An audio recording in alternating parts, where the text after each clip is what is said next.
지지난주 9일날 예배를 마치고 그리고 스페인, 포르투갈 선교순례를 출발해서 지난 금요일 어제 그저께 밤 10시쯤에 집에 도착을 했습니다. 2주 동안 예배를 인도해 준 신동재 목사님과 최창호 전도사님께 감사의 인사를 전하고, 또한 없는 동안에 목사님과 함께 교회 협력해서 교회와 예배를 도와주신 장로님들과 모든 교우들에게 감사의 인사를 전합니다. 그래서 포르투갈 같은 경우는 시차가 9시간, 스페인은 8시간. 그래서 지난 주일날 영상으로 이렇게 예배하는 모습을 보다가 제가 눈이 바짝 떠졌어요. 왜냐하면 찬양대에 없던, 안 보이던 이주암 장로님하고 안치영 장로님이 딱 서 있는 걸 보고 깜짝 놀라서 두 분이 은퇴하시더니 찬양대로 들어가셨구나, 잘했다, 그런 마음을 들었었습니다. 바울이라고 하는 사람이 부활한 예수님을 만난 것이 주 33년, 그리고 이제 순교당한 것이 주 67년. 그 기간 동안에 부활의 증인으로 삶을 살아갑니다. 신약성경 27권 가운데 바울이 우리에게 남겨준 성경은 13권입니다. 가장 먼저 쓰여진 편지는 데살로니가 전서로 주후 51년에 썼습니다. 첫 번째 신약 성경이지요. 그런데 예수님이 활동하던 시절, 사도 바울이 활동하던 시절 사복음서, 마태, 마가, 누가, 요한 사복음서 한 권도 기록이 되지 않았습니다. 가장 먼저 쓰여진 신약 사복음서는 마가복음입니다. 주 70년경에 기록이 되어졌는데, 마가는 예수님을 직접 만난 적이 없습니다. 대신에 베드로의 제자가 되었어요. 베드로는 마가를 내 아들, 신앙의 계승자라고 불렀습니다. 마가는 바나바의 조카였는데 베드로의 제자가 된 이후에 예수님의 탄생, 예수님의 사역, 예수님의 죽음, 예수님의 부활에 대한 이야기를 다 들었어요. 그리고 나서 마가복음을 기록을 했습니다. 처음에는 성경이 필요 없었어요. 왜? 예수님에 대한 이야기를 들으려면 예수님의 제자였던 사도들을 통해서 들으면 되고, 또 오병이어의 기적의 현장에서 떡과 물고기를 먹었던 사람들을 세워서 간증을 들으면 됐었어요.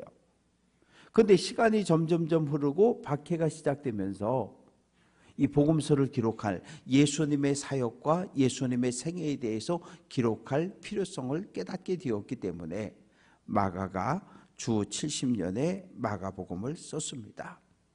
베드로의 제자였기 때문에 마가복음을 베드로복음이라고 불렀어요. 주 397년에 카르타고 공의회에서 신약성경 27권을 정경으로 선택할 때 마가복음은 아무 문제 없이 선택을 받게 되었습니다. 그리고 마가복음이 기록되고 나서 10년쯤 지나서 주 80년에 마태복음이 기록이 되어졌습니다. 그런데 가장 먼저 쓰여진 사복음서는 마가복음인데, 오늘날 성경을 딱 펼치면 마태복음이 제일 앞에 있어요. 왜 그럴까요? 족보 때문에 그래요. 마태는 가버나움 세관에서 근무하던 세리였는데 예수님이 어느 날 오셔서 마태, 너 나 따라와. 그 사표를 던지고 예수님을 따라서 제자가 된 사람입니다. 마태는 동족 유대인들에게 예수님은 구약 성경에 예언되어진 메시아야, 예수님은 하나님의 아들이야, 예수님이 우리의 구원자야, 이것을 전할 목적으로 마태복음을 기록을 했습니다. 히브리인들이 가지고 있는 히브리 성경의 첫 번째 책은 창세기고 마지막 책은 역대기예요. 창세기와 역대기에는 족보가 있어요. 그래서 마가복음이 사복음서 가운데 가장 먼저 기록이 되었지만 마태복음의 첫 번째 자리는 마태복음이 차지하고 있는 이유는 마태복음이 족보를 가지고 있기 때문입니다. 마태복음 1장 1절은 아브라함과 다윗의 자손 예수 그리스도의 계보라. 계보, 족보라는 이야기예요. 마태는 예수님을 아브라함의 믿음을 계승한 계승자요, 다윗의 믿음을 계승한 믿음의 사람으로 그렇게 소개하고 있습니다. 마태복음 5장 1절은 예수께서 무리를 보시고 산에 올라가 앉으시니 제자들이 나왔다. 갈릴리 바다 서쪽에 막달라가 있고 막달라에서 북쪽으로 10km를 올라가면 오늘날에는 팔복산, 그런데 2000년 전에는 이름이 알려지지 않은 산이 하나 있었어요. 그 산에 올라가서 이렇게 바라보면 갈릴리 바다 전체를 다 볼 수 있었습니다. 예수님이 그 산에 올라가셔서 산상에서 설교를 하셨어요. 5장부터 7장까지입니다. 그래서 마태복음 5장부터 7장까지를 산에서 한 설교, 산상설교라, 산에서 한 가르침, 산상수훈이라 이렇게 부르고 있습니다. 오늘 말씀을 통해서 어떻게 살아야 할까 이런 제목을 한번 붙여보았습니다.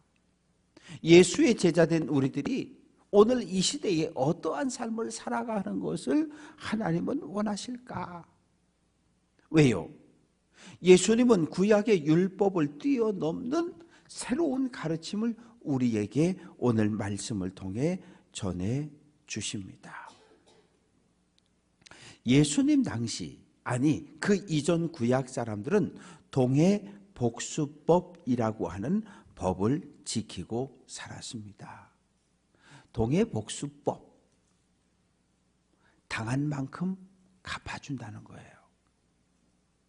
뭐 그럴 리가는 없을 텐데, 제가 장원gun 권사의 멱살을 잡고서 한 대 딱 쳤더니 치아가, 이빨이 2개가 쑥 빠졌어요. 그럼 2000년 전에는 어떻게 하냐면 장원gun 권사님이 저를 붙잡고서 재판관에게 끌고 가는 거예요. 이용호 목사가 날 때렸는데 이빨이 2개 나갔습니다. 그러면 재판관은, 그래? 그러면 너도 똑같이 주먹 가지고 이를 쳐. 그래서 제 이빨 2개를 뽑으면 이제 쌤 끝난 거예요. 재판이 끝난 거예요. 그게 그 당시의 법이었어요. 그러면 왜 도대체 하나님은 3500년 전에 모세를 통해서 율법을 주실 때 때린 만큼만, 당한 만큼만 되갚아 주라고 하는 동해복수법을 만들어 주셨을까요? 사람의 마음은 그래요. 만약에 장권사님이 저를 한 대 때렸다, 이가 2개 나갔다, 그러면 제 마음속에 분노가 일어나서 평소에 마음에 안 들더니 날 때려서 이를 2개 뺐어? 그러면 제가 한 대 때리고 싶을까요? 아니요. 2대, 3대를 때리고 이 2개가 아니라 이를 왕창 다 뽑아야 속이 시원한 거예요. 그게 인간의 마음이에요. 그래서 하나님은 그 분노, 마음속에 일어나는 분노를 그대로 다 폭발하면, 그러면 제가 장원gun 권사를 때려서 이 2개 뽑았는데 장권사님이 제 이를 다 뽑았다. 그러면 제가 가만히 있을 것 같아요? 칼을 들고 달려가든지 몽둥이를 달겨 들어가가지고 그냥, 그게 인간의 마음이라고요. 그래서 하나님이 인간의 그 악한 마음을 막으려고 한 대 때려서 이가 2대 빠졌으면 똑같이 이 2대만 뽑아야지 더 이상의 복수하는 것을 금지하셨던 거예요. 그것이 동해복수법을 우리에게 주신 이유입니다. 개인적인 복수를 금하신 거예요. 이 2대 빠졌으면 이 2대만 빼라는 거예요. 더 이상의 복수를 금지하셨습니다. 그것이 구약의 율법인데 예수님 당시에 이 맞아가지고 이 두 대가 빠졌으면 끌고 가면 재판관이 재판을 하는 거예요. 이 두 대를 뽑고 아니면 이제 몸으로 벌을 주는 대신에 그 다음부터 돈으로 배상하는 이것으로 예수님 당시에는 법이 바뀌었습니다. 오늘 38절 말씀을 보면 눈은 눈으로 이는 이로 갚으라 하였다는 것을 너희가 들었으나 너희는 제자들이에요. 들었다. 모세의 율법 가르침을 들었다는 거예요. 그런데 예수님은 어떻게 가르쳤을까요? 39절 나는 너희에게 이른다. 예수님이 우리에게 예수님의 모세의 율법을 뛰어넘는 더 위의 법을 하나 주셨는데 나는 너희에게 이른다. 나는 너희에게 말한다. 악한 자를 대적하지 말아라. 누구든지 내 오른뺨을 치거든 왼편도 돌려대라. 이렇게 말씀하고 계셔요. 악한 자는 누구입니까? 나에게 해코지하는 사람. 그 사람이 악한 사람이에요. 이용호 목사가 사랑도 없고 어쩌고 저쩌고 다니면서 막 험담하는 사람이 제가 볼 때는 악한 사람입니다. 악한 자에게 악한 방법으로 대적하지 말라는 거예요. 나를 공격한 사람에게 동일한 방법으로 되갚지 말라는 거예요. 나에게 폭력을 행한 사람에게 나도 폭력을 행사하면 나도 악에 사로잡혀 살게 된다는 거예요. 그러면 어떻게 하라는 걸까요? 예수님의 제자는 어떤 삶을 살라고 요구하실까요? 한번 생각해 보세요. 제가 장원근 권사님하고 이렇게 붙어가지고 제가 오른손으로 딱 때리면 오른손바닥 가지고 때리면 장 권사님의 왼쪽 뺨을 때리게 되어 있어요. 그런데 오늘 성경은 오늘 예수님은 누구든지 내 오른쪽 뺨을 치거든 제가 장 권사님의 오른쪽 뺨을 때리려면 어떻게 해야 돼요? 손등으로 때려야 돼요. 손등을 가지고 이렇게 쳐야 주먹으로 이렇게 쳐야 오른쪽 뺨을 때릴 수 있거든요. 혹시나 뺨을 맞아본 경험이 있으신지요? 기분 되게 나쁩니다. 선생님한테도 맞아봤고 군대 가서 상급자에게도 맞아봤고 이 뺨을 맞는다는 건 대단히 기분 나쁜 거예요. 그런데 더구나 손바닥도 아니라 이 손등으로 오른쪽 뺨을 맞았다? 이것은 폭력이 되는 거예요. 그래서 예수님 당시에 오른쪽 뺨을 이렇게 해서 손등으로 맞았을 경우에는 2배로 보상해 주라고 그렇게 규정을 하고 있습니다. 출애굽기 21장 25절 같이 한번 해볼게요. 때린 것은 때림으로 갚으라. 오른쪽 뺨을 손등으로 맞았으면 나도 똑같이 때려주는 게 이게 동해 복수법이에요. 이게 모세의 율법이에요. 그런데 지금 예수님은 오른쪽 뺨을 맞았거든 왼편도 돌려대라는 거예요. 때리라고 그냥 돌려대라는 거예요. 무슨 의미입니까? 복수하지 말라는 거예요. 내가 당한 만큼 갚아주는 것이 모세의 율법인데 예수의 제자된 너희는 그렇게 살지 말라는 거예요. 복수할 생각을 내려놓아라. 복수를 완전히 포기하라. 예수의 제자가 되었으면 세상 가치관과 다른 방법으로 살아가라는 거예요.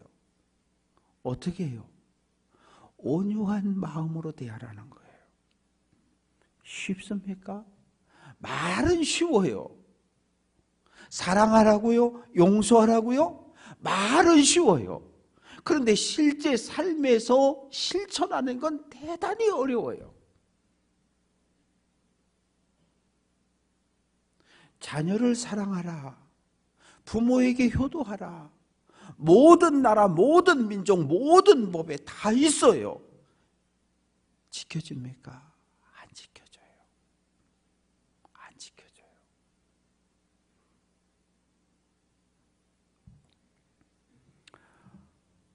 예수님은 또 말씀하십니다. 40절. 너를 고발하여 속옷을 가지고자 하는 자에게 겉옷까지 가지게 하라. 우리는 오늘 이 런닝 팬티를 입고 그리고 뭐 바지도 입고 와이셔츠도 입고 이렇게 옷을 입잖아요. 그런데 2000년 전 유대 사회에서 이 오늘날의 우리가 입는 속옷의 개념은 없어요. 그냥 허리를 겨우 엉덩이를 겨우 가릴 만한 짧은 치마를 하나 입고 그 위에다가 이제 속옷을 입는 거예요. 속옷이라고 하는 것은 세마포 옷 1002개를 이렇게 붙여놓고 그 목을 내밀 수 있는 자리하고 팔을 이렇게 내밀 수 있는 요 두 자리를 남겨놓고는 전부 꼬매는 겁니다. 그리고 그냥 허리에 이렇게 끈을 묶으면 그것이 속옷이에요. 일상적으로 그렇게 생활을 했어요. 근데 겉옷이 있습니다. 겉옷은 직사각형 옷인데 거기에다가 목이 들어갈 구멍만 하나 뚫어 놓는 거예요. 속옷 위에 겉옷을 걸치고 허리띠로 묶으면 그리고 밖으로 나가면 되는 것이지요. 그러면 겉옷을 달라고 안 그러고 속옷을 지금 달라고 고발을 한 거거든요. 왜 그럴까요? 왜 속옷을 달라고 법에 고소를 했을까요? 출애굽기 22장 26절은 내가 만일 이웃에 겉옷을 전당 잡았거든 해가 지기 전에 그에게 돌려보내라. 거의 속옷을 갖다가 전당 잡히고 돈을 빌려오는 사람은 아무도 없어요. 겉옷을 갖다가 전당포에 맡기고 돈을 빌려오는 겁니다. 그런데 해가 지려고 하면 돌려줘야 되는 거예요. 뭐는? 겉옷은. 왜? 이 겉옷이라고 하는 것은 밤에 잠을 잘 때 이불이 되거든요. 낮에는 바람이 불고 모래먼지가 막 날아다니니까 그 겉옷을 입어서 몸을 보호하는 역할을 하고 밤이 되면은 그 겉옷을 벗어서 이불로 덮고 자는 거예요. 그런데 그래서 법은 겉옷은 절대로 전당포에 갖다 맡겼어도 돈을 빌려왔어도 돈을 갚지 못해도 전당포 주인은 저녁이 되면 그 겉옷을 돌려주는 거예요. 그러면 밤새 덮고 자고 다음날 해가 뜨면 다시 가서 뺏어다 갖다 놓는 거예요. 돈 갚을 때까지. 그런데 만약에 겉옷을 빼앗고 밤이 됐는데 안 돌려주면 어떻게 돼요? 이 사람은 밤새 덜덜덜덜 떨면서 잠을 자야 되는 거예요. 덜덜덜 떨면서 잠을 자면서 뭐 하겠어요? 욕을 하는 거예요. 나쁜 놈, 나쁜 놈, 나쁜 사장. 아니 겉옷은 율법에 돌려주라고 돼 있는데 왜 안 돌려주는 거야? 탄식하고 울부짖고 욕을 하고 저주하고 그 소리를 누가? 하늘에서 하나님이 들으신다는 거예요. 그래서 율법은 겉옷은 해가 지기 전에 반드시 돌려줘라. 그러니까 지금 이 악한 마음을 품은 사람이 겉옷은 빼앗아 봤자 저녁 되면 돌려줘야 되니까 의미가 없으니까 속옷을 내놓으라고 법에 고발을 한 거예요. 그러면 속옷을 빼앗겠다라고 하는 이 욕심은 지금이야 우리가 집에 가서 서랍을 열면 10개, 20개가 있어서 일주일 열흘 빨래 안 하고도 갈아입고 사는데 아무 지장이 없지만 그 당시 사람들에게 옷은 그렇게 아주 귀한 것이었어요. 이렇게 우리처럼 4벌, 5벌, 6벌 여분의 옷을 가지고 살지 못했던 시절의 이야기입니다. 속옷을 내놓으라고 하는 얘기는 발가벗고 다니라는 얘기예요. 너 집 밖으로 나올 생각하지 말라는 거예요. 얼마나 악한 사람입니까? 겉옷이라고 하는 것은 양털로 만들었어요. 그래서 직사각형 옷에 4귀퉁이에 술을 달았습니다. 청색 실을 넣고 8가닥으로 5번 매듭을 묶어서 입고 나가는 거예요. 입고 나가면 그 술을 보고서 그 사람의 사회적 신분과 명예를 알 수 있는 거예요. 이 겉옷에 달린 4귀퉁이에 달린 술을 만졌다. 그것은 그 사람의 몸을 만진 것과 동일한 거였어요. 누가복음 8장에 보면 혈루증으로 고통받는 여인의 이야기가 기록이 되어져 있어요.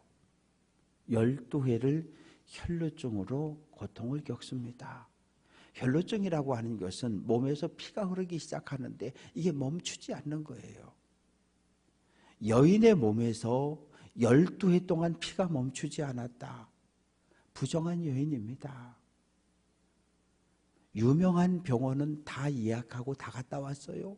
TV에 등장하는 유명한 의사들에게 6개월, 1년 전에 예약해서 다 가서 진료받고 약 받아왔어요. 12회를 그렇게 사는 동안에 몸은 더 쇠해졌고 가진 재산은 다 사라졌어요. 이제 생명을 더 이상 살아갈 소망이 없어요. 인생을 포기할 만도 한데 어느 날 소문을 하나 들었어요.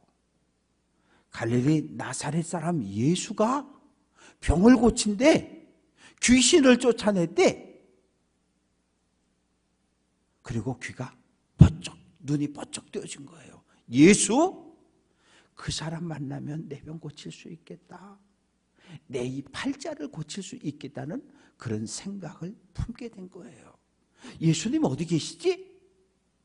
사람들이 수근수근 웅성웅성거려서 나가봤더니 예수님이 지금 해당장 야이로의 집으로 가고 있는 거예요. 그런데 몸에 피가 흐르는 이 여인은 부정한 여인이잖아요. 부정한 여인이 예수님 앞에 설 수 없잖아요. 그래서 무리 속에 슬며시 들어가서 사람들을 이렇게 메고 가서 예수님 겉옷에 달린 술을 딱 만졌어요.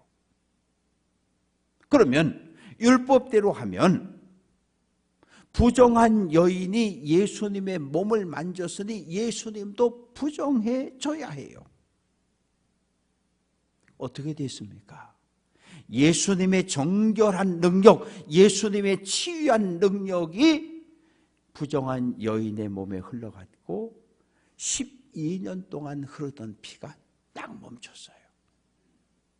예수님이 하셨고 여인도 내 병이 나았다는 사실을 깨닫게 됩니다. 당시 강도들이 지나가는 사람들을 공격해서 목숨을 빼앗고 물건을 빼앗을 때 속옷만 입고 다니는 사람은 아예 건들지도 않았어요. 왜? 속옷만 입고 다니는 사람들은 가난한 사람들이었거든요. 겉옷을 걸치고 이 뇌 귀퉁이에 술을 주렁주렁 달고 다니는 부자들만 공격을 했어요. 그런데 오늘 예수님은 속옷을 달라고 나를 끌어다가 법정에 고발한 사람에게 겉옷까지 벗어주라는 거예요. 집에 있는 겉옷까지 주라는 거예요. 아니 어떻게 이럴 수 있어요? 예수님이 그 사랑을 먼저 실천을 하셨습니다. 하나님의 아들로 이 땅에 왔지만 온 인류의 죄를 대신 지고 십자가에 못 박혔어요. 피를 흘리며 신음하며 고통 중에 죽어갑니다. 그런데 예수님을 십자가에 못 박아 놓은 로마 군병들, 예수님의 속옷을 벗기고 예수님의 겉옷을 벗겨놓고 누가 겉옷을 갖고 누가 속옷을 가질 건지를 재뺏고 있는 거예요. 그 모습을 예수님 내려보시다가 하늘아버지께 기도합니다. 아버지, 저들을 사하여 주옵소서. 자기들이 하는 것을 알지 못한다. 예수님은 가장 소중한 생명을 인류의 죄를 위해, 우리들의 죄를 위해 대신 십자가에 내어 주셨습니다. 그리고 오늘 우리에게 내가 인류를 위해 내 생명을 내어 놓았으니 너희도 사랑을, 희생을, 헌신을 실천하라고 요구하셔요. 그런데 성경 어디를 뒤져봐도 이웃을 위해서 내 생명을 내어놓으라고 말씀하신 규절이 없어요. 내놓으라는 건 뭘 내놓으라는 거예요? 하나님께서 은혜로 주신 물질을 내어놓으라는 거고, 시간을 내어놓으라고, 건강을 내어놓으라는 거고, 받은 은사를, 달란트를 내어놓으라는 거예요. 그거 가지고 교회와 이웃과 세상과 가족들을 섬기라고 명령하십니다. 41절 누구든지 너로 억지로 오리를 가게 하거든 그 사람과 십리를 동행하라. 로마 군인은 징발권을 가지고 있었어요. 징발권이라고 하는 것은 너 나 대신 이 방패하고 칼하고 창 좀 대신 들고 가. 그러면 오리를 걸어가야 합니다. 오리는 성인 어른들의 걸음으로 1000걸음이에요. 약 1.5km에 해당되어집니다. 전쟁이 났다. 노란색 카운티는 이 군단 어디로 모여라. 그러면 그건 가고 가야 돼요. 왜? 전쟁이 났을 경우에는 사람을 많이 수송할 수 있는 큰 차를 국가가 징발할 수 있는 권한을 가지고 있거든요. 그런데 오늘 말씀에 보면 마태복음 27장 32절을 보면 시몬이란 구레네 사람을 만나매 그에게 예수의 십자가를 억지로 지워가게 하였다. 예수님이 지금 십자가를 지고 골고다 언덕을 향해 가고 있어요. 가다가 한 번 넘어지고 두 번 넘어지고 세 번 넘어지고 네 번 넘어졌을 때 로마 군인들이 행진을 멈춥니다. 왜요? 십자가형을 선고받은 죄인이 형장에 가기 전에 죽으면 로마 군인이 책임을 져야 돼요. 예수님이 죽으면 안 돼요. 구레네 사람 시몬이 애굽에서 그 유월절을 지키러 예루살렘에 왔다가 갑자기 거리가 시끄러운 거예요. 무슨 일이지? 이렇게 삐짓고 앞에 갔는데 웬 청년이 십자가를 지고 쓰러져 있는 거예요. 피를 흘리고. 그런데 예수의 십자가형을 집행하던 로마 군인과 구레네 사람 시몬의 눈이 딱 마주쳤어요. 네, 앞으로 나와. 네, 너 이 사람의 십자가, 예수의 십자가 대신 짊어져. 그래서 어디까지? 골고다 언덕까지 올라간 거예요. 시몬은 내가 원한 것이 아니었는데 억지로 강제로 예수의 십자가를 졌어요. 누군가 나에게 무엇인가 강요하면 권사님 잘 지내시죠? 이번에 전도대 모집하는데 권사님 전도대 들어와서 열심히 전도합시다. 그런데 내 마음속엔 전도대 들어가고 싶은 마음이 전혀 없어요. 그러면 목사가 미워지는 거예요. 나는 전도대 들어갈 생각이 전혀 없는데 나는 사람들 앞에 가면 얼굴이 뻘개지고 말도 못하는데 왜 나보고 전도대 오라 그래? 목사님 나한테 억한 심정이 있나? 마음속에 분노가 일어나는 거예요. 로마 군인이 징발권을 사용할 때는 평탄한 길을 걸어갈 때 짐을 옮겨달라고 이야기하지 않아요. 돌밭, 산비탈, 언덕길, 절벽길, 떨어지면 죽을 수 있는 그런 험한 길을 걸어갈 것을 강요합니다. 그러면 내 마음속에 분노가 일어나요. 예수님은 그럴 경우에 오리를 가자고 강요하거든 심리를 가주라는 거예요. 마음의 앙심을 품지 말라는 거예요. 복수하려는 마음도 갖지 말라는 거예요. 오리를 가자고 말하거든 심리를 같이 가주라고 권면을 합니다. 왜요? 예수님 그렇게 사셨거든요.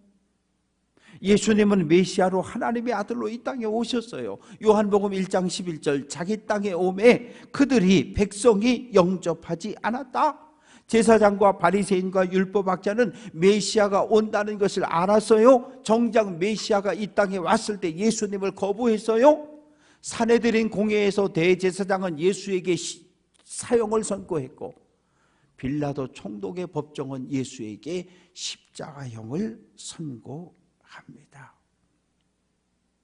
예수님 우리를 위해서 당신의 생명을 십자가에 내어 놓으셨어요. 예수님 믿으면 천국 간다. 우리 아주 좋아하잖아요. 예수 믿고 천국 가자, 예수 믿고 천국 가자 좋아하잖아요. 그런데 천국 가기 전에 예수님께서 우리에게 무거운 짐을 질 것을 요구하시는 거예요. 왜? 예수의 제자가 되었으니까. 예수의 제자답게 살라고 명령을 하십니다. 42절은 내게 구하는 자에게 주며 내게 꾸고자 하는 자에게 거절하지 말라. 돈 빌려주라는 거예요. 우리는 살면서 돈을 빌려준 적도 있고 급할 때 가서 돈을 빌려온 적도 있어요. 지금은 사람들을 찾아다니지 않아요. 왜? 땅을, 집을 담보로 해서 금융기관에 갖다 맡기면 돈 빌려주거든요. 근데 옛날엔 그러지 않았어요. 당장 돈 10,000원이 급해요. 그러면 이웃집 가서 권사님 돈 10,000원만 빌려줘. 저기 내일 갚을게. 빌려왔어요. 그리고 그 다음 날 갚았어요.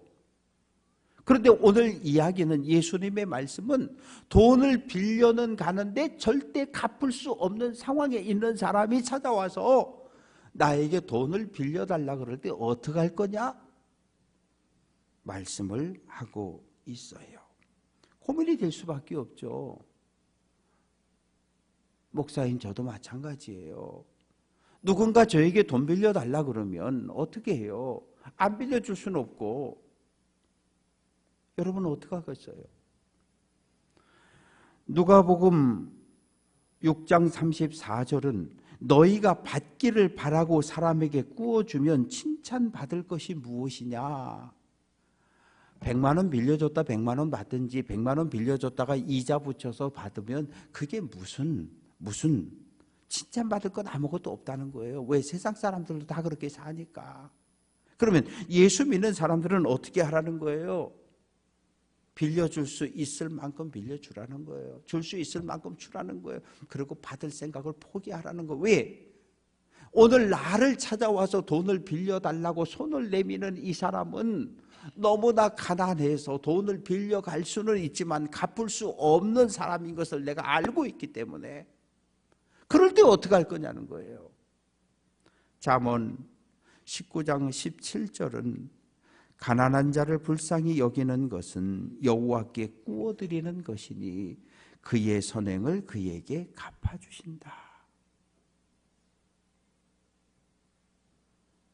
가난한 사람에게 돈을 빌려주는 것, 주는 것, 이것은 하나님께 꾸어주는 거라는 거예요. 하나님을 보고 빌려주라는 거예요. 하나님을 보고 주라는 거예요. 그러면 하나님께서 나에게 선행으로 좋은 것으로 대갚아 준다고 이야기합니다. 어떻게 그렇게 살 수 있을까요? 우리의 과거와 우리의 현재를 보면 돼요.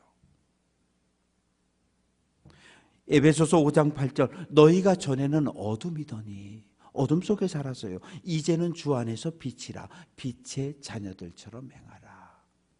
예수 믿기 이전에 마귀의 종이 되었고 사탄의 종으로 살았었는데, 그때 하나님께서 우리에게 한없는 은혜, 아무 대가 없는 은혜로 우리를 구원해서 하나님의 거룩한 백성으로 신분을 바꿔주셨거든요. 우리가 하나님의 백성이 되는데 2억 3억 땅 팔아서 집 팔아서 그렇게 갖다 바치고 하나님의 백성이 된 거 아니라는 거예요.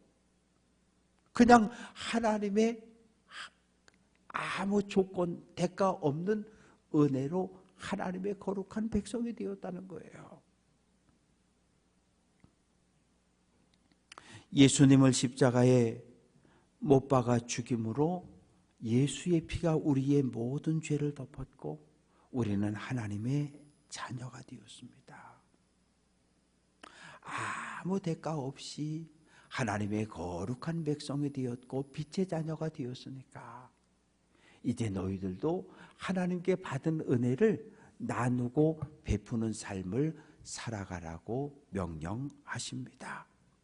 사랑하는 성도 여러분, 사탄의 통치받던 백성으로 하나님 백성으로 신분이 변했습니다. 어둠의 자녀에서 빛의 자녀로 신분이 변했습니다. 하나님의 백성답게 빛의 자녀답게 살아가시기를 주님의 이름으로 축원합니다. 율법에 기록된 대로 아니라 율법을 주신 하나님의 마음을 헤아리고 내 죄를 대신 지고 십자가에 죽고 부활한 예수님의 삶을 본받아 믿음의 길을 끝까지 달려갈 수 있는 귀한 성도들 될 수 있기를 주님의 이름으로 축원합니다.